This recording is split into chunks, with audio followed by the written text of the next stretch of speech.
मासिक पाळीच्या दरम्यान आपण खरं तर स्वच्छतेची खूप काळजी घेतली पाहिजे, कारण हे जे रक्तस्राव होतो तो रक्तस्राव गर्भाशयाच्या पिशवीमधून तो खाली योनिमार्गातून येत असताना त्याच्यामध्ये बरेचसे म्हणजे योनिमार्गातील जंतूचा पण त्याच्यामध्ये हे होऊ शकतो। तर त्यासाठी सगळ्यात महत्त्वाचं असं आहे की जर आपण बघितलं की किशोरवयीन मुलीपासून ते पूर्ण म्हणजे रिप्रोडक्टिव्ह एजमधल्या ज्या स्त्रियांसाठी पण हा एक मोलाचा सल्ला आहे की एक चांगलं सुरक्षित असं एक सॅनिटरी नॅपकिन वापरणं फार गरजेचं आहे। कारण त्याच्यामध्ये कसं आहे की हा जो रक्तस्राव येत राहतो तर तो रक्तस्राव त्याच्यामध्ये शोषून घेण्याची क्षमता असावी लागते। आणि दुसरी सगळ्यात महत्त्वाची गोष्ट अशी आहे की हे जे सॅनिटरी नॅपकिन्स जर समजा बाजारात मिळणारे आहेत ॲप्रूव्ड तर ते घेतले तर चांगलं आहे की जे शहरी भागामध्ये याचा जास्त वापर होतो। जर आपण सॅनिटरी नॅपकिन्स जर वापरत असू तर ते कमीत कमी 6 तासामध्ये तरी ते बदलले पाहिजेत। 6 तासाच्या अगोदर जर ते खूप भरलेले असतील तर मग ते वारंवार चेंज करायला पाहिजे। कारण जर समजा असं आपण चेंज नाही केलं तर कारण ब्लड किंवा रक्त हे एक असं मीडियम आहे की ज्याच्यामध्ये जंतू बरेचसे त्याच्यामध्ये येतात आणि मग नंतर ते जंतूचा संसर्ग जर वरपर्यंत गेला तर मग आपल्याला ट्यूबला युट्रसला इन्फेक्शन होण्याचे चान्सेस असतात। तिसरी महत्त्वाची गोष्ट असते की जेव्हा रक्तस्राव जास्त होतो तेव्हा कमीत कमी तज्ञाकडे जाऊन आपण त्याचा सल्ला घ्यावा। कारण रक्तस्राव खूप झाला की ते भिजून गेलेले नॅपकिन तसेच राहतात आणि मग नंतर सगळ्या त्या बाजूच्या ज्या गुप्तांगाला तिथे रॅश येतात, ज्याला आपण म्हणतो की पॅड रॅश म्हणतो।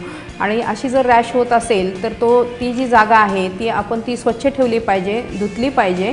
आणि दुसरी महत्त्वाची गोष्ट ती ड्राय ठेवली पाहिजे आणि सतत ते नॅपकिन्स आपण चेंज केले पाहिजेत। यामुळे जो मोठा इन्फेक्शन होण्याचा जो धोका आहे तो टळला जातो। आता जर आपण स्वच्छतेच्या बाबतीत आणखीन विचार केला तर नॅपकिन्स आहेत का, ह्याच्या घड्या आहेत, हे आपण कसे डिस्पोज करायला पाहिजे। जर आज आपण पाहिलं की कुठेही ते तसेच ओपनली पडलेले असतात तर तसं न होता त्या व्यवस्थितपणे त्या एका पेपरमध्ये ते गुंढाळले गेले पाहिजेत किंवा एका पॉलिथिनमध्ये घेऊन व्यवस्थित तुम्ही त्याचं डिस्पोज करायला पाहिजे। जर समजा एका म्हणजे ग्रामीण भागामध्ये जर विचार केला तर असेच उकरड्यावर फेकण्यापेक्षा तर एखादा छोटासा खड्डा करून त्याच्यामध्ये ते आपण टाकून दिले तरीसुद्धा त्याचा त्रास दुसऱ्यांना होत नाही। त्याच्यामुळे हे जे इन्फेक्शन आहे ते आपण स्वतःला त्रास होऊ नये आणि दुसऱ्यांनाही त्रास होऊ देऊ नये याकरता आपण खूप चांगली काळजी घेतली पाहिजे असं मला वाटतं। तर त्यानंतर रेग्युलर बाथ घेणं फार गरजेचं आहे। आज आपण बघितलं की समाजामध्ये की ह्या पाळीच्या दरम्यान बऱ्याचशा अशा टबूज आहेत की सोशल टबूज आहेत की ज्याच्यामध्ये ती बसली पाहिजे, आंघोळ नाही केलं पाहिजे किंवा कपडे तसेच ठेवले पाहिजेत किंवा कपडे इथेच ठेवले पाहिजेत।